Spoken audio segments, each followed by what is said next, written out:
Hello everyone. तो कैसे हो आप सब। मैं हूँ सोनी, आपकी जीएल स्टोरी टेलर और राइटर। बिना किसी देरी के आएंगे सीधा स्टोरी पे। आशिकी एक जुनून का पार्ट 14 पिछले पार्ट से आगे चलेंगे।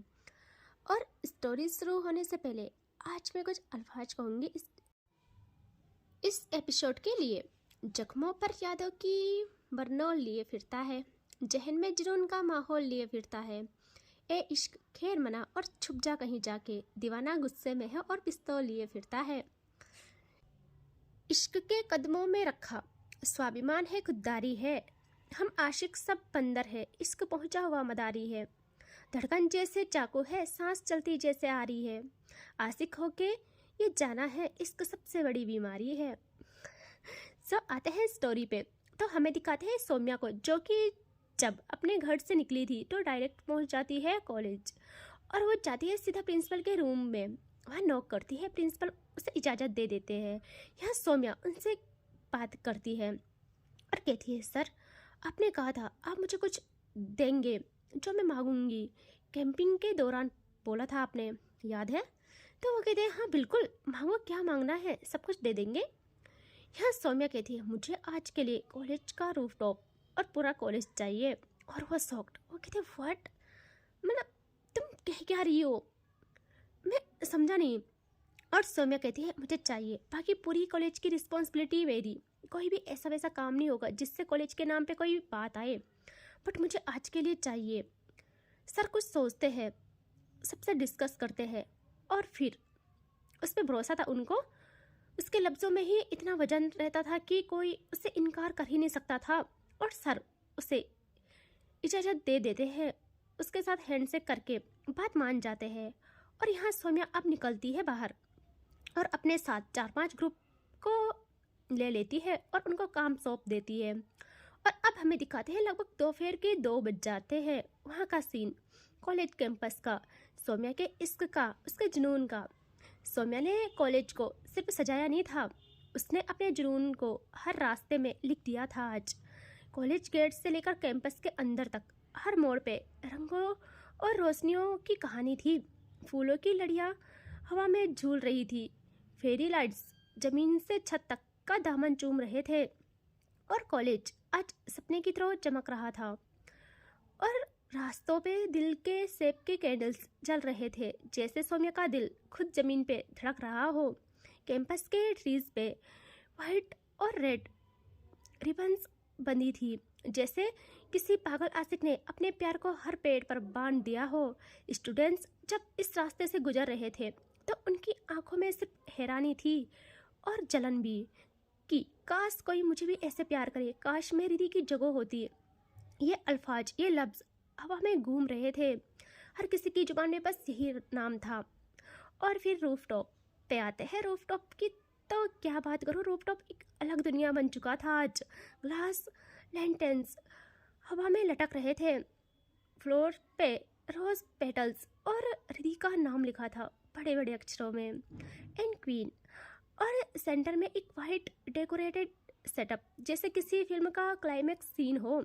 स्काई लाइन के साथ कैंडल्स और लाइट्स मिलके एक रॉयल फील दे रहे थे, जैसे सौम्या ने पूरे शहर को रिधि के नाम कर दिया हो। आज रिधि की खूबसूरती और उसके ऑरे का वहाँ पहले से ही आगाज हो रहा था, जैसे उसकी मुस्कुराहट सिर्फ एक चेहरा नहीं, एक रोशनी थी जो सौम्या के जुनून को और भड़का रही थी।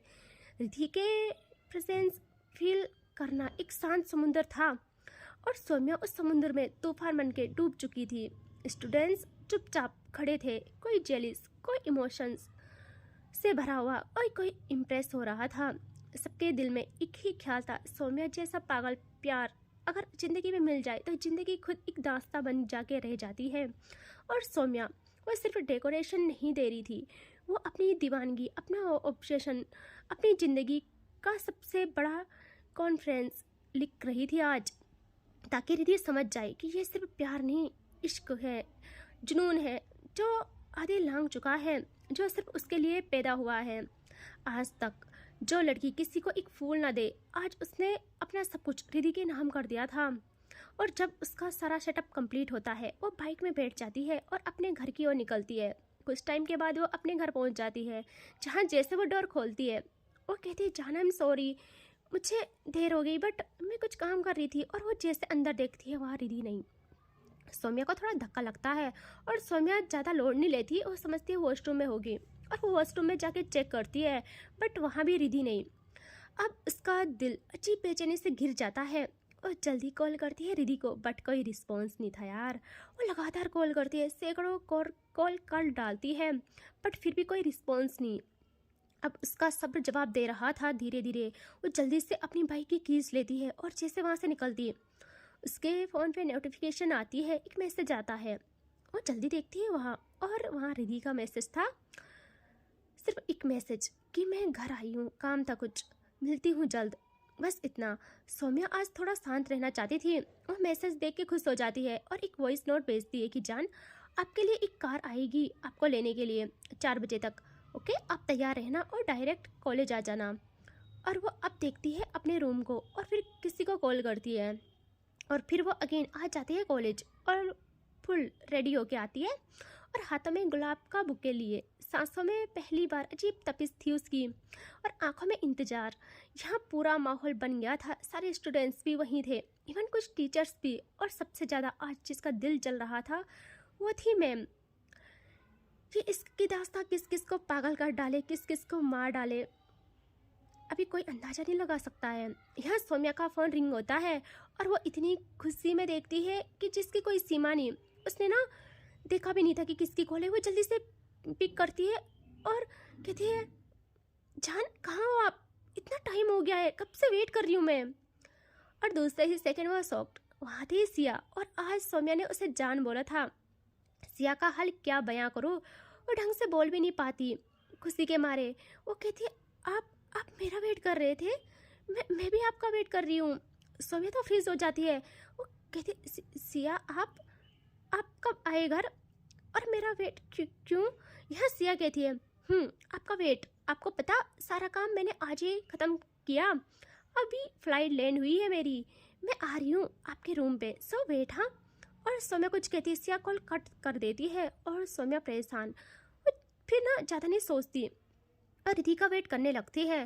और यहाँ आते हैं हम तनु पे, जिसने आज अपने घर को इस तरह सजाया था कि मानो वो अपनी दुल्हन को लेने जा रही हो।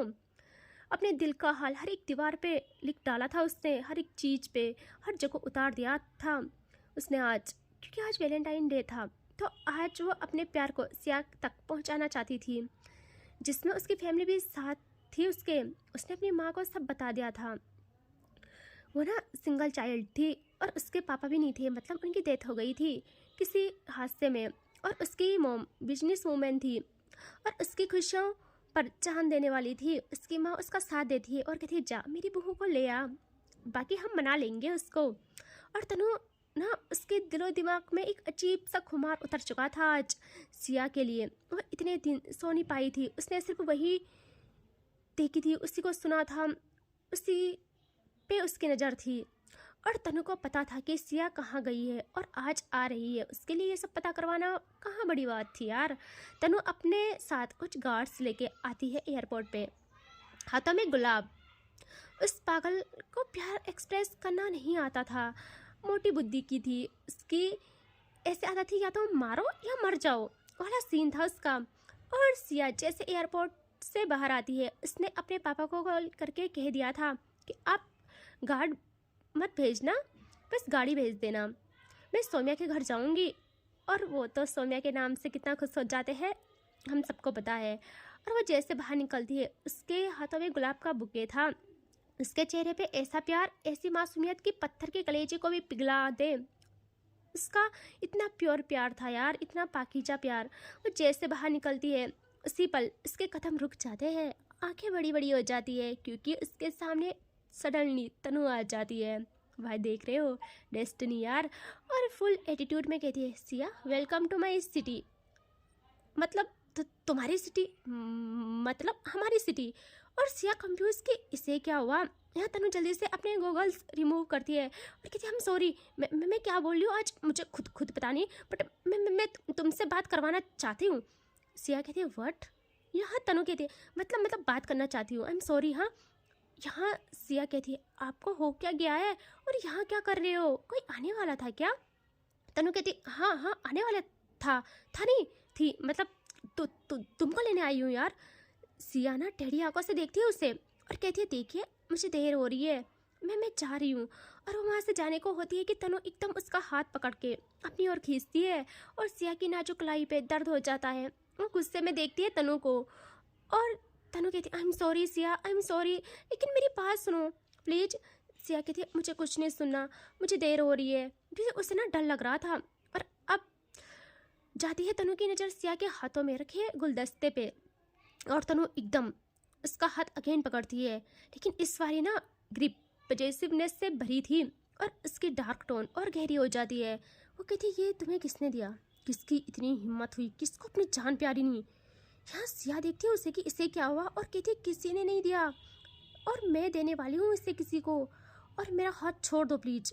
यहाँ तनु के सब्र की हद हो जाती है। वो गुस्से में सिया को अपनी ओर खींचकर उसकी कमर से उसे पकड़ लेती है और सिया बेचारी छटपटाती रह जाती है। वो चिल्लाने को होती है कि उसी पल तनु उसके मुंह पे हाथ रख उसे ऐसे ही उठाए गाड़ी में डाल देती है बैक सीट पे और उसके हाथों से वो फूलों का गुलदस्ता जमीन पे गिर जाता है, जमीन के तले लग जाता है। उसके फूलों के साथ साथ सिया का मासूम सा दिल भी तार तार हो जाता है और तनु उससे ज़बरदस्ती कार की बैक सीट पे डालती है और उसके पीछे गार्ड्स की कार और ड्राइवर जल्दी से कार स्टार्ट करता है और उन फूलों को रौंद के वहाँ से चलने लगते हैं ये लोग। यार इनकी कार चली जाती है और सिया ना इतना पैनिक करती है कि बेहोश हो जाती है बेचारी। और यहाँ तनु को जैसे फील होता है कि सिया कुछ आवाज़ नहीं कर रही, उसका विरोध नहीं कर रही, तो वो देखती है सिया को और पूरी तरह डर जाती है। वो ड्राइवर को कहती है फास्ट जल्दी चलो घर, और ड्राइवर घर की ओर कार ले आता है। रास्ते में तनु डॉक्टर को भी कॉल कर लेती है और कुछ टाइम के बाद ये लोग तनु के घर आ जाते हैं और सिया अभी भी बेहोश थी और तनु उसे गोदी में उठाए पागलों की तरह, पागल आशिकों की तरह अपने घर के अंदर ले आने लगती है। उसकी माँ जैसे देखती है उनका भी कलेजा हाथ में आ जाता है और जैसे तनु सिया को गाड़ी से उठा के मेन डोर से अंदर आने को होती है, ऊपर से फूलों की बारिश शुरू हो जाती है क्योंकि उन्होंने वैसा ही तैयारी की थी, लेकिन इस बारी फीलिंग्स अलग थी, माहौल अलग था, सब कुछ अलग था। और तनु सिया को अपने रूम में ले आती है जहाँ पूरा रूम सिया की तस्वीरों से भरा था। पूरा रूम आज एक अलग दुनिया लग रहा था, जैसे इस दुनिया में बस तनु और सिया हो। तनु की ड्रीम लाइफ थी वो, पता नहीं कब तनु उसके लिए इतना पागल हो गई थी। कहते हैं ना दिल पे किसी का इख्तियार नहीं रहता, इस तरीके से। और डॉक्टर जल्दी से सिया का चेकअप करते हैं, उसे मेडिसिन देते हैं और फिर सब लोग वहाँ से चले जाते हैं। यहाँ तनु के हाथ पैर ठंडे पड़ने वाले थे, उसके हाथ पैर कांप रहे थे। उसका जुनून, पागलपन कहीं सिया की मासूमियत को न खा जाए, उसे बस इसी बात का डर था। और अब कुछ टाइम के बाद सिया की आंखें खुलती हैं और वह जैसे देखती है तनु को, इसके अंदर एक अजीब डर जाग जाता है, उसकी बॉडी कांपने लग जाती है, वो घबरा के उठती है। या तनु कहते सिया डरो नहीं, मैं कुछ भी नहीं करूँगी, आई प्रॉमिस, मैं नहीं करूँगी कुछ, बस मेरी बात सुनो प्लीज, माफ़ कर दो, मैं तुम्हारे पैरों में पड़ती हूँ।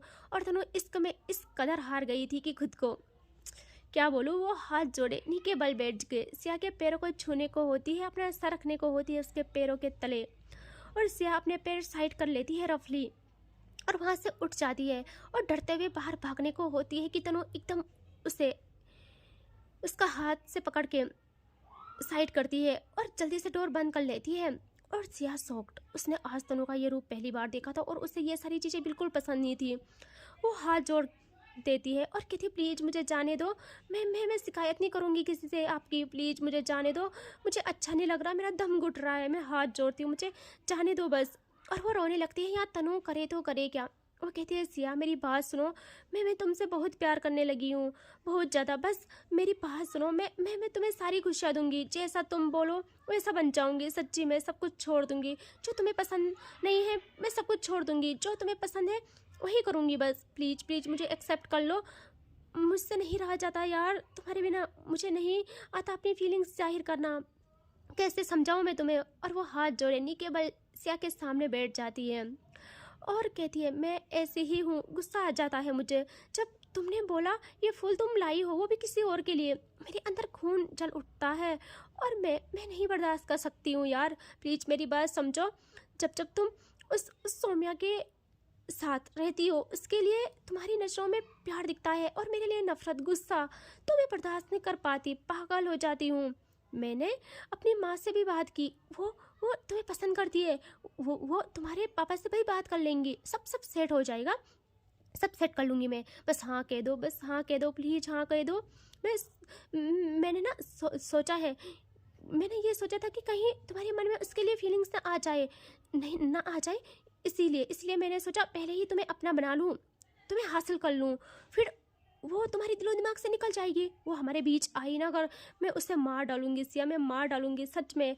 और सिया बेचारी वो पूरी तरह टूट के बिखर जाती है, उसे कुछ समझ ही नहीं आता वो करे तो करे क्या। यहाँ सिया के अंदर ना न जाने कौन सी आत्मा आ जाती है, कौन सा रूप धर देती है वो इस वक्त।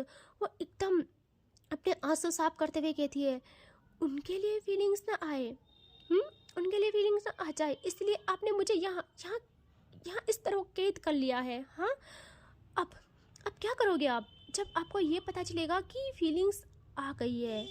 और तनु शॉक्ड, वो देखती है सिया की आंखों में, उसके सामने हाथ जोड़े बैठी थी तनु, और सिया कहती है, आ गई है फीलिंग्स, तुमने तो सिर्फ वो गुलदस्ता रोन डाला है, मेरे भीतर जो उनके नाम के फूल खिले हैं उनको कैसे मिटाओगे, कैसे उखाड़ फेंकोगे, बोलो।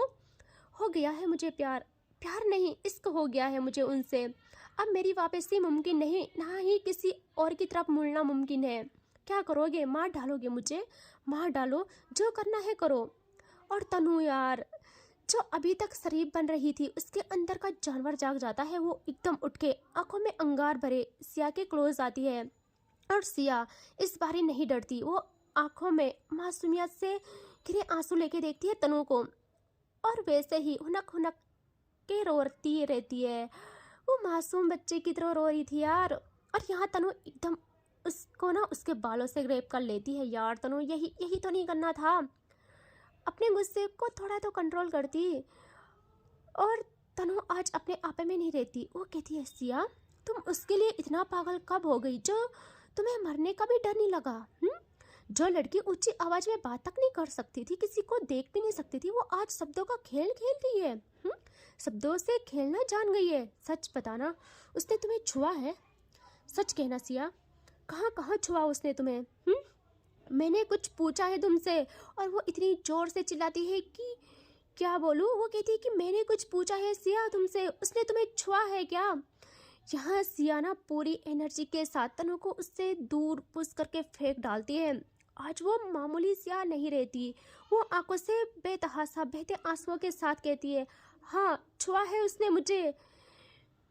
और ना वो पागलों की तरह अपने हाथ दिखाने लगती है और कहती है, यहाँ यहाँ छुआ है उसने मुझे, अपने बाजू को फिंगर पॉइंट करती है और कहती है, यहाँ छुआ है।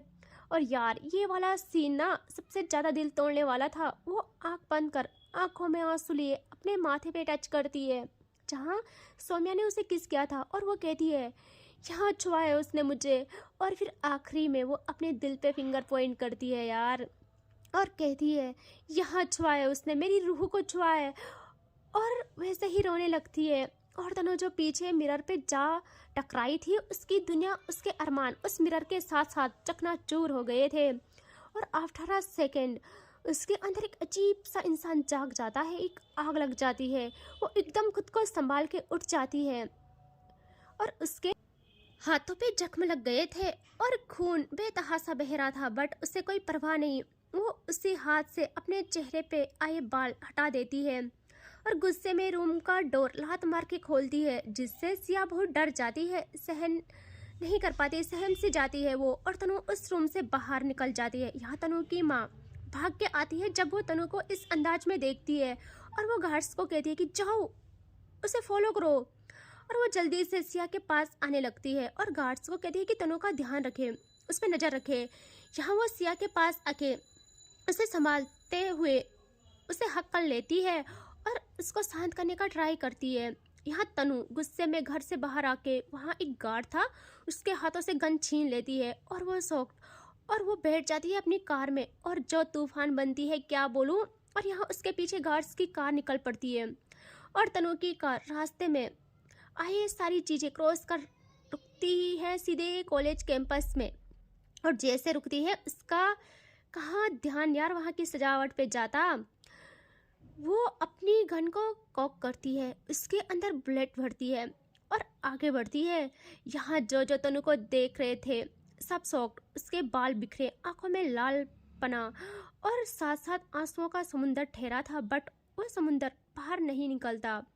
सब पूछते भी है कि तनु क्या हुआ, तुम ठीक हो ना। तनु किसी को सुनती नहीं, ना किसी को देखती है। वो डायरेक्ट उस कालीन पे चलने लगती है जो रिधि के लिए बिछा हुआ था, जो क्वीन के लिए बिछा हुआ था। और यहाँ आते हैं हम सौम्या पे, जिसके सब्र की हद हो गई थी। रिधि अब ना तो कॉल उठा रही थी और इवन उसने फ़ोन ऑफ कर दिया था। और सौम्या का हाल बताने लायक नहीं छोड़ा था उसने यार।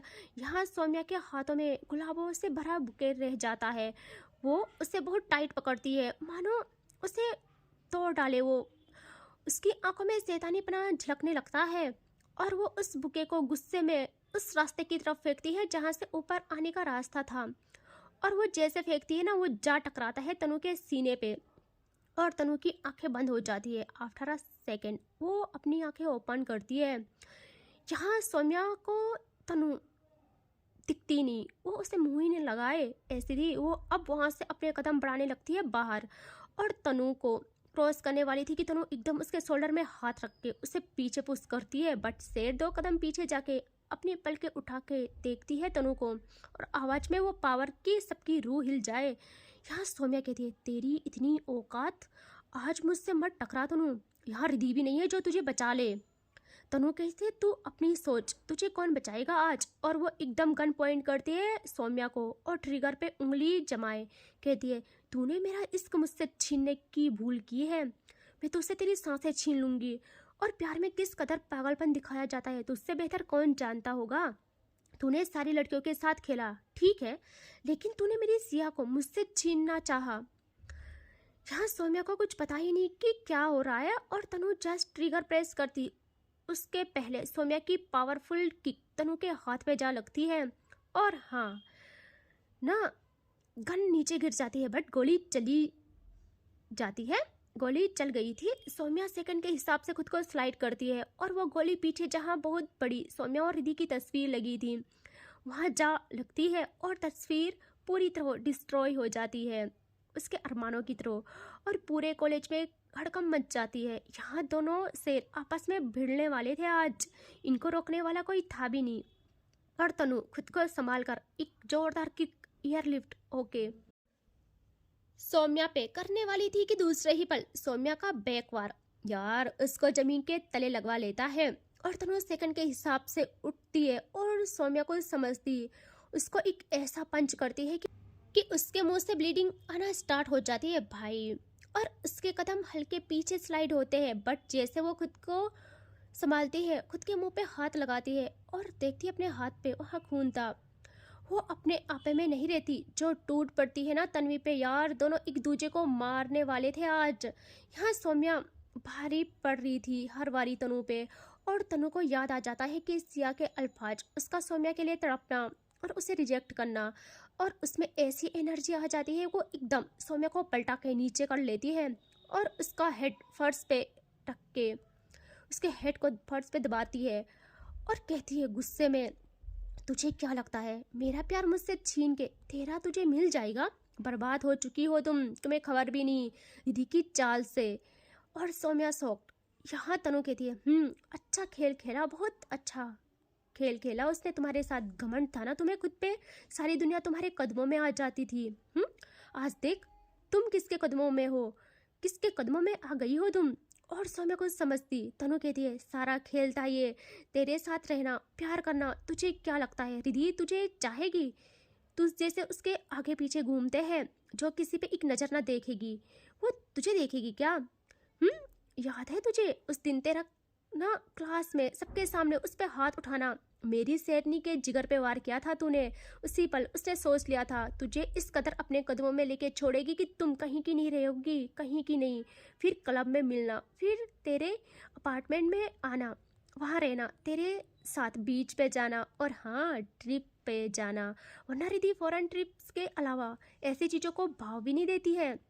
और जा आज अपने इश्क की मैयत को कंधा दे, उसका रिश्ता तय हो रहा है आज राज के साथ। स्पेशल डे है, सेलिब्रेशन तो बनता है। और वो लास्ट वार करने वाली थी सौम्या पे कि उसे खुद खबर नहीं होता कि शेर ने कब उसे पलटा के धरती चटवा ली। और तनु शॉक्ड, वो देखती है सौम्या को जो आज जो बन गई थी ना कसम से। उसे मुझे ना एक्सप्लेन करने के लिए तगड़े शब्द चाहिए होंगे, करूँगी मैं नेक्स्ट पार्ट में पक्का। और उसकी आंखें इस वक्त बस मतलब खाने वाली थी यार, ऐसे जख्मी थी कि सामने वाले को मार डाले। और तनु कहती है तुझे तो मैं आज मार डालूंगी। अच्छा हुआ, देख तेरा क्या हाल होता है, हर तरह से जाएगी तू। और वो कुछ एक्शन लेती, एक ऐसा किक लगता है उसे कि वो जाके उस टेबल से टकराती है जहाँ केक रखा था और पूरा टेबल डिस्ट्रॉय हो जाता है और तनु बेहोश। देख रहे हो सौम्या ना यार क्या बन गई थी इस वक्त, वो खुद के बस में नहीं थी। मैं उसकी फीलिंग्स को कैसे एक्सप्लेन करूं, उसके लिए मुझे तगड़े शब्द चाहिए और मैं पक्का उसकी फीलिंग्स को अच्छे से एक्सप्लेन करूं जो इस वक्त उसे फील हो रहा था। यहाँ सौम्या को देख के आज सब हैरान, उनके पैर कांपने लगते हैं उसका ऐसे खूंखार रूप। और सौम्या अपने हाथों से अपने मुंह पे लगा खून साफ करती है और अब एक जख्मी शेर की तरह अपने जख्मी कदम बढ़ाती है कॉलेज से बाहर।